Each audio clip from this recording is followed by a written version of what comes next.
Tübingen, première quinzaine de septembre 1793.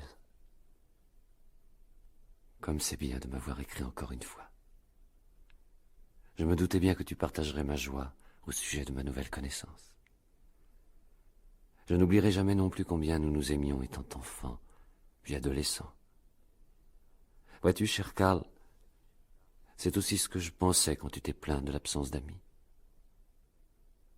Je connais bien cet éveil du jeune cœur, je les ai vécus aussi, ces jours enchantés où l'on s'attache à tout si chaleureusement et si fraternellement, et où cependant il ne nous suffit pas de participer à tout.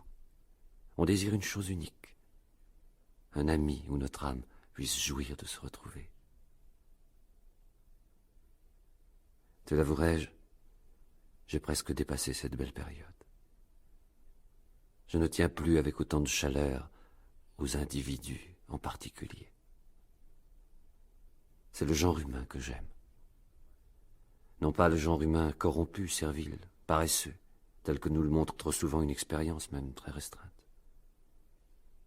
Mais j'aime les grandes et belles dispositions, même chez les êtres corrompus. J'aime les générations des siècles à venir. Car mon plus radieux espoir, la foi qui me permet de demeurer actif et vigoureux, c'est que nos petits-fils seront meilleurs que nous. La liberté triomphera un jour, et la vertu s'épanouira mieux à la sainte et chaude clarté de la liberté que dans la sphère glaciale du despotisme.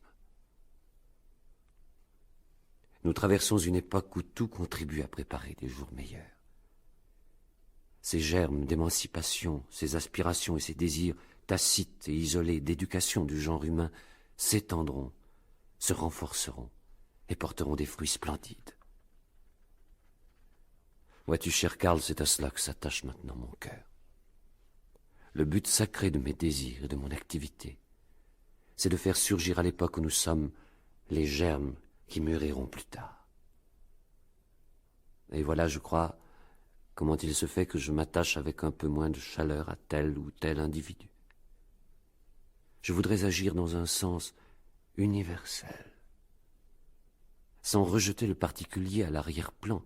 L'universel, lorsqu'il est devenu l'objet de nos aspirations et de nos efforts, nous empêche d'attacher toute notre âme au particulier. Néanmoins, je sais encore être l'ami d'un ami.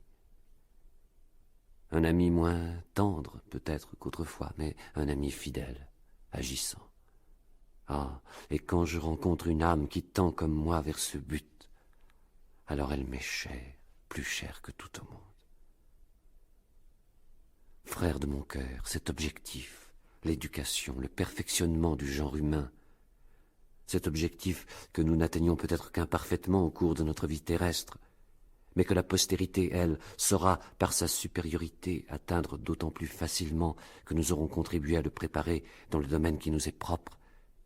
Cet objectif, mon Karl, vit également dans ton âme, je le sais, quoique confusément peut-être.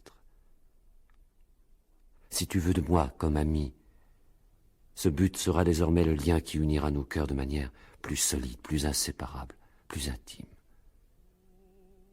Ah, il existe beaucoup de frères, mais des frères qui soient de tels amis, il y en a peu. Mille affections à la chère maman.